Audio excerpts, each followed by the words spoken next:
আমি আমার সেন্ট খোলা পাইছি, আমার অর্ধেক চকলেট নাই। আমি প্রায় 1200 রিঙ্গিতের আমি চকলেট আনছি, যে লাকেজটা যতটুকু ওজন এখন দিয়ে তা 5 কেজির মতন হয় না। অনেক রাগারাগি করছি, একটা অফিসারের কথা হয় না, শুভে রয়েছে। এখানে আইসা দেখি আমার চকলেট সব সম্পূর্ণ মানে অর্ধেক চকলেটই নেই। বিমানের যারা কর্মকর্তা আছে, যারা এয়ারপোর্টের কর্মকর্তা আছে, এদের একটারও সঠিক কাজ না।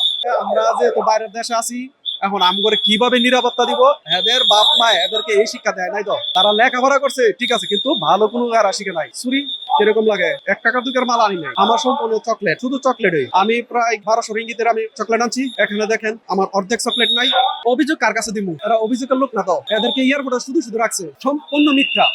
এই অভিনয়, এগুলি আছে অভিযোগ, আছে অভিনয়, এগুলি আছে অভিনয়। চকলেট এই বাইরেতে তো এইভাবে কেউ আনে না, কিনে তো সবাই আনে, বাচ্চাদের জন্য সবাই নিয়ে আসে। এখন এয়ারপোর্টে আইনা চুরি যদি করে কিরকম লাগে। এই তো সেন, হ্যাঁ সেন খোলা, আমার সেন দেখেন, সেন খোলা। ওইখানে আমি অনেক রাগারাগি করছি, একটা অফিসারের কথা হয় না, শুভে রয়েছে।